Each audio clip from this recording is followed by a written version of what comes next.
Ah, there you are. Hey, you snuck up on me. I'm so glad you're back again. Welcome. Welkom. Welcome again to the Watering Hole, die Watergat. I'm Peter Warren. And as per usual, we're going to spend some golden quality time together around God's living words. I want to share something with you today from my own life.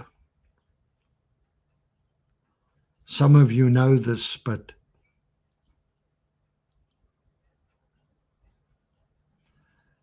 several years ago, I suffered a burnout,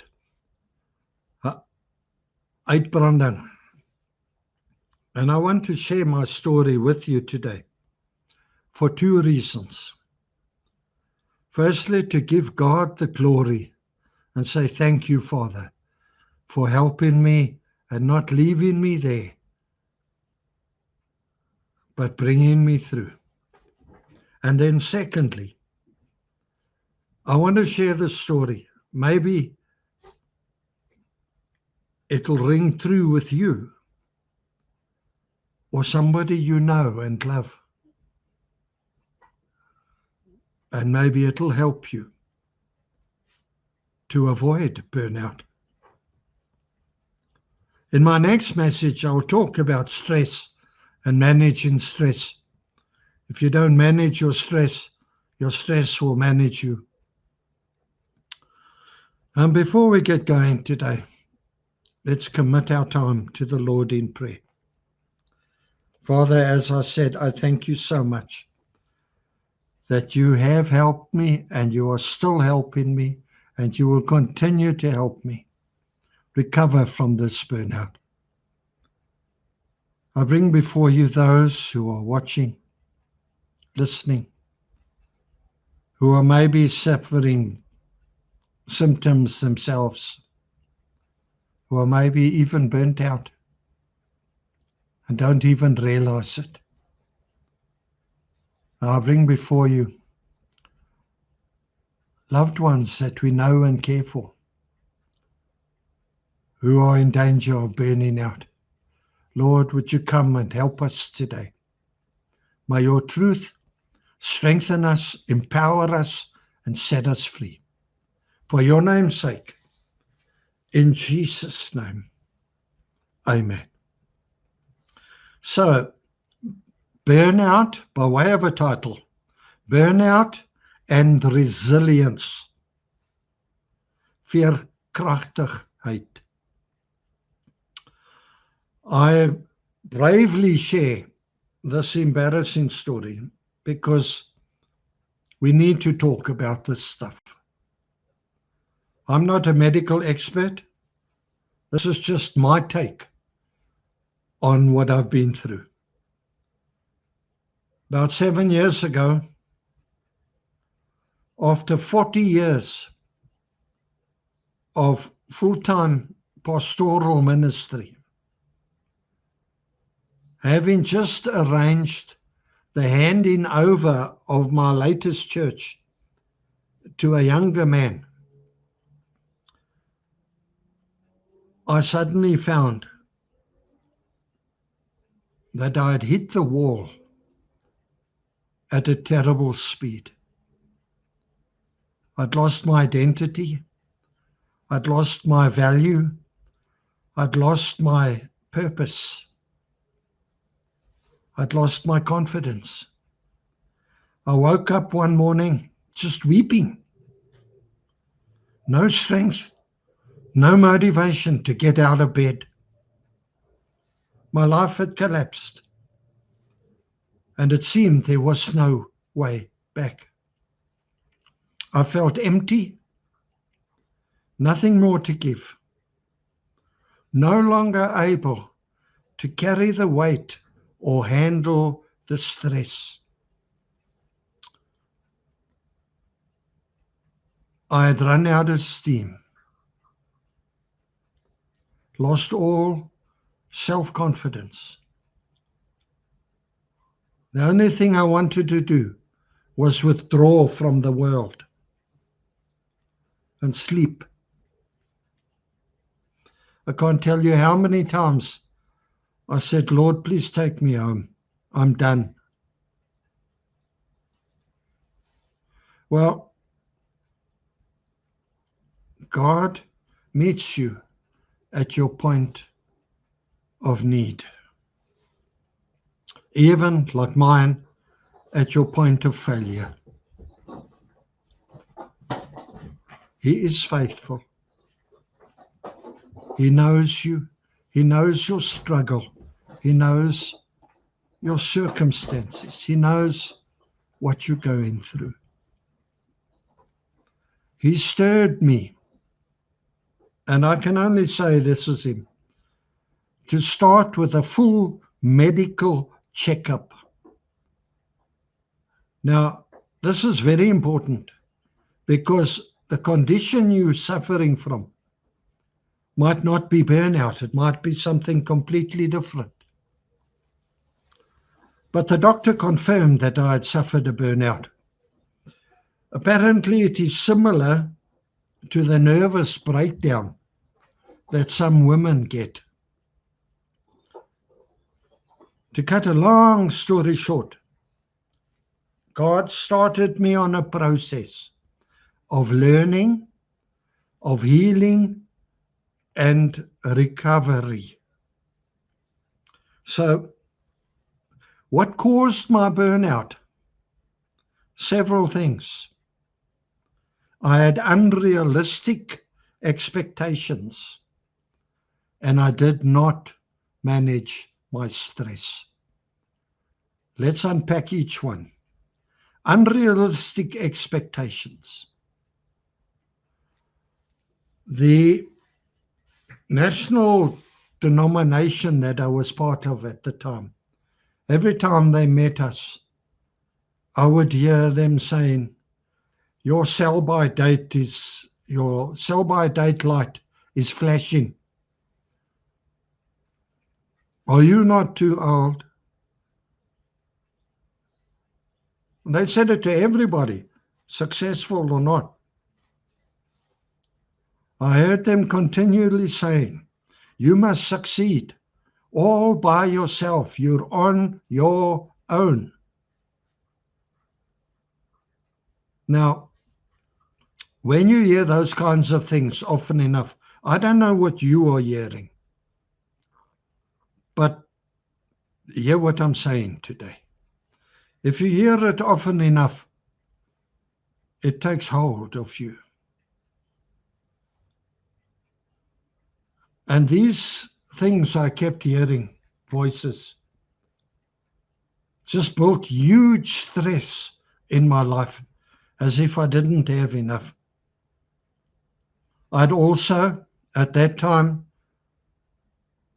invested my entire pension from my previous life in the legal business into a business. And I had been betrayed by my partner, and I'd lost my business, and with it, my entire pension. Huge stress. Number two, I did not manage my stress. I was so busy trying to put out flames, trying to care for other people, their marriages, their problems, their pain and suffering. I was not looking after myself. Let me say this. You are indispensable. You are dispensable at work. But to your family, you are indispensable. I did not look after myself. I was overweight. I was unfit. I was not following a healthy eating pattern. I would just grab some junk food on the run. I was not following a healthy sleeping pattern. I was not exercising. My Bible study and my prayer life had zeroed in on reading to find a sermon or help for the next person to sit in my office or the next sermon to preach. And I drifted off course of reading the word for me, for myself. You have to do both.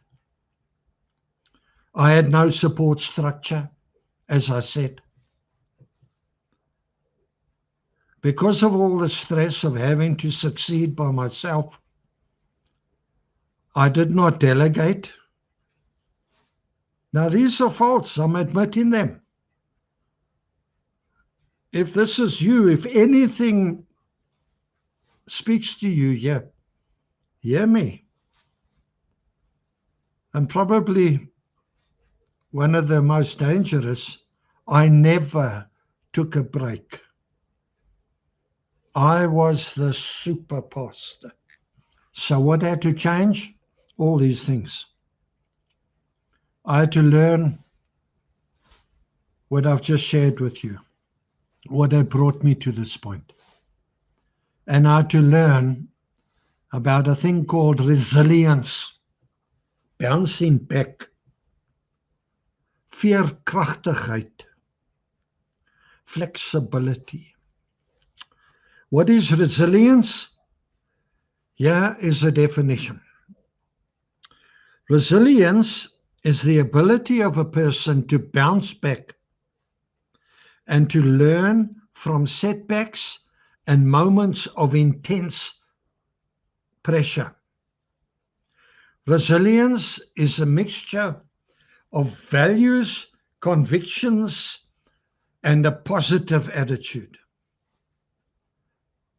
And it results in better personal performance, and it results in preventing unwanted and excessive stress. Individual resilience differs from person to person, but we all have it. Everyone is able to improve on his or her resilience. But, beloved, it will always cost effort. If you want things to change, things have to change. You will learn to deal with surprises, changes, and unexpected setbacks in a healthy manner. So, preventing burnout. The main thing about resilience is that it prevents burnout. This is why I'm telling you this, so you don't have to go through what I went through. If these things ring true to you, hear what I'm going to say now and apply them in your life. Make the effort to learn resilience. Kweek dit. There are 3 stages of imminent burnout. Burnout any minute. Number 1, hyperactivity through constant stress. I'm not talking about working a lot or working hard. I'm talking about doing what I did, running in circles, trying to beat out flames, and not succeeding in any of them. Becoming so tired, frazzled, that's burnt out. Number 2, the second stage, is confusion. where you look around and you begin to think, well, this is not making sense anymore. Why do I do the things I do? This is not helping. I am stuck. The minute you realize that, you are in the third stage of frustration. I can't make it happen. Hyperactivity without getting anywhere. Confusion. Losing purpose. Losing meaning. Frustration. Not knowing what to do. How to get out of it. Where to start. Stuck. Now the fourth stage of burnout is the stage of desperation. Jy raak desperaat. What happens here, listen here. You blame everyone except yourself. You become cynical. You become distrusting of everybody.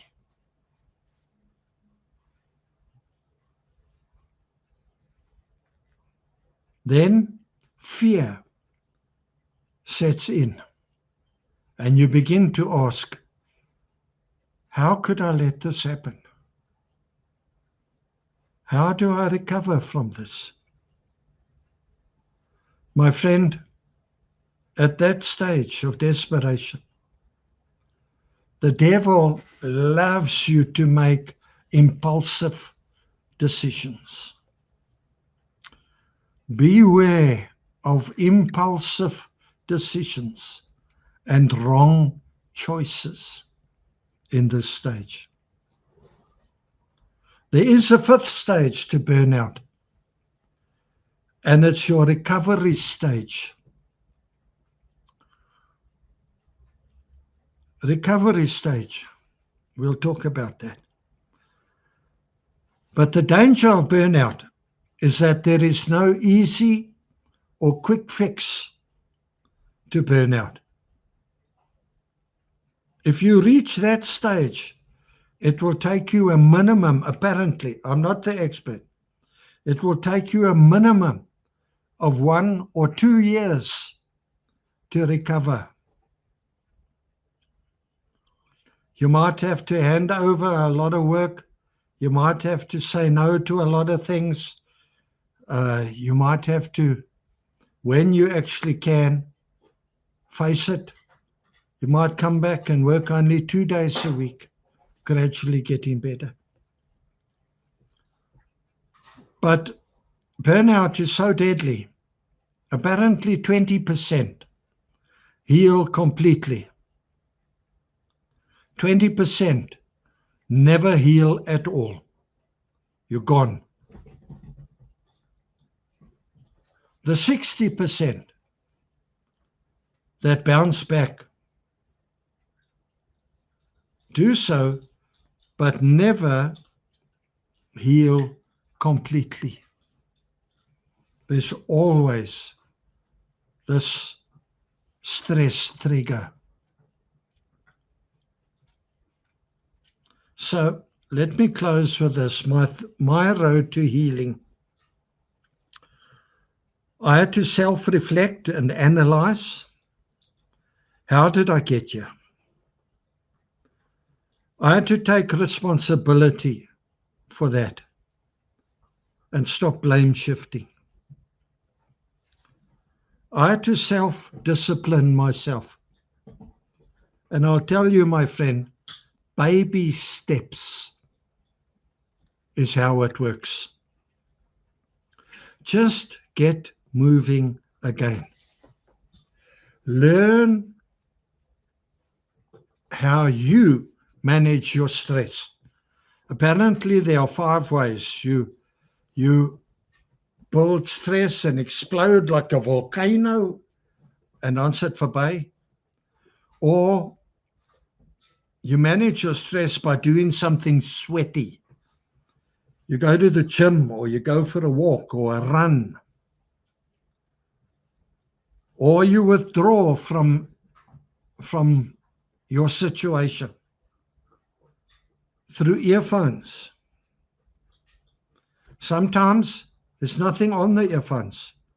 It's just earphones shutting out the world. Or you withdraw through reading a book. Or you manage your stress through watching anything with a screen. I could watch TV right through the night at my most stressful time. But don't ask me what I was watching. I couldn't tell you, because I was working things through in the back of my mind. But I wasn't sleeping. I wasn't eating. I wasn't taking effective steps. You will have to develop a support team.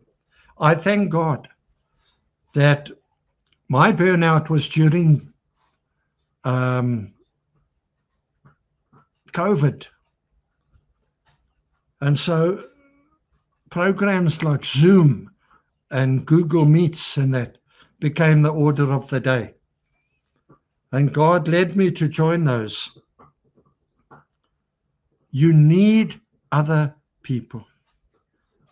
At those Zoom meetings, I had a reason to get out of bed, because the meeting starts at 6 a.m. It gave me something to get up for. And while I was there, they would share the word, and they would share their testimonies, and they would talk about Jesus and life. And I began to see through the mist, here are other people going through similar stuff. You see, we muddle through, but we muddle through. You need to sleep long and often, like Elijah under the broom tree. Eat, sleep, repeat. Start healthy exercising and healthy eating. Get back into the Word.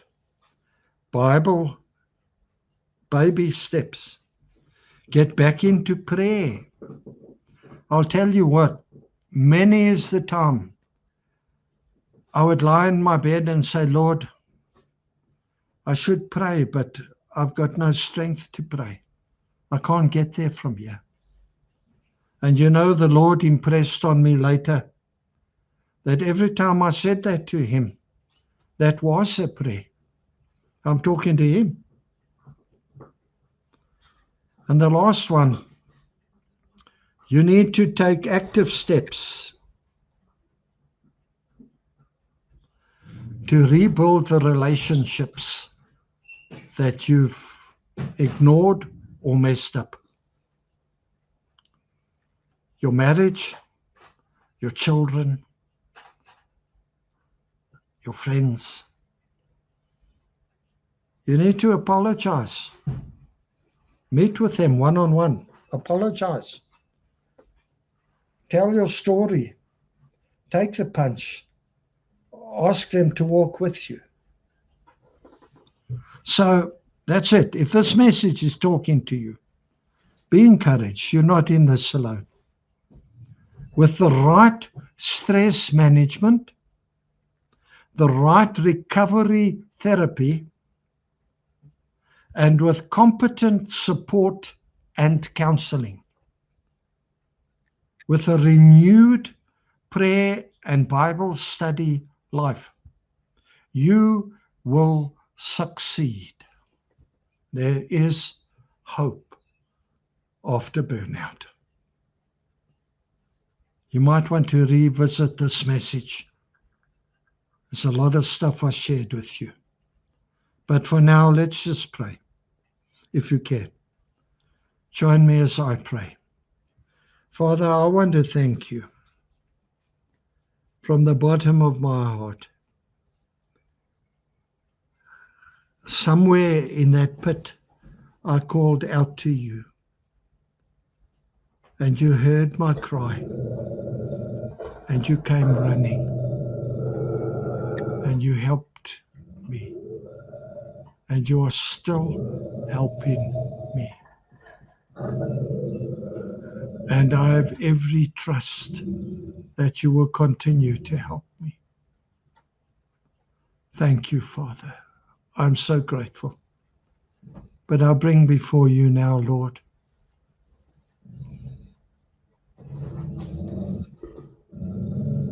the one who's watching and listening,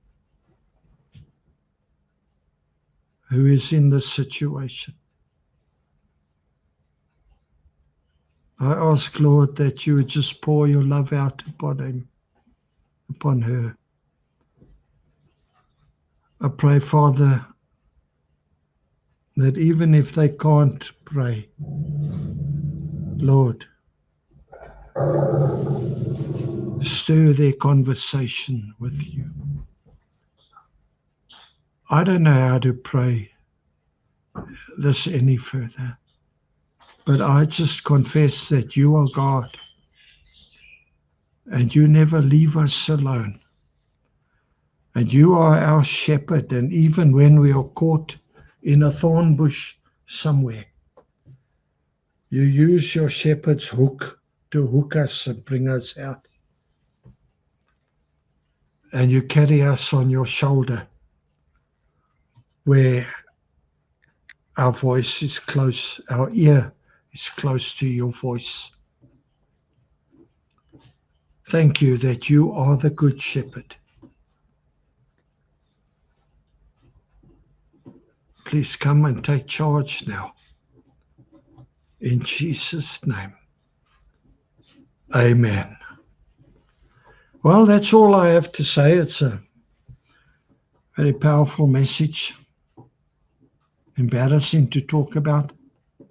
But you know, we all mess up. And God is amazing. That's a lot and all I have. A lot and all I got. With love from me to you. Thank you for spending this tough time with me at the waterhole today. Bly maar koelig. Lyk vir my die reën is alweer op pad. So 'n paar nyalas wat mekaar uitkyk daaronder. Until we meet again at the watering hole, be richly blessed. Pass this message on.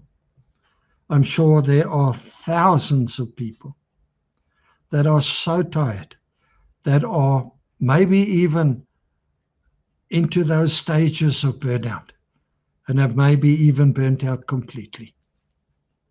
There is hope. If you don't know what to do, give them my number. Let them contact me and I will walk with them. But you can walk with them too. It's good. So, shalom, my friend. May Almighty God richly bless you and your family. I love you, my friend, with the love of the Lord. Amen.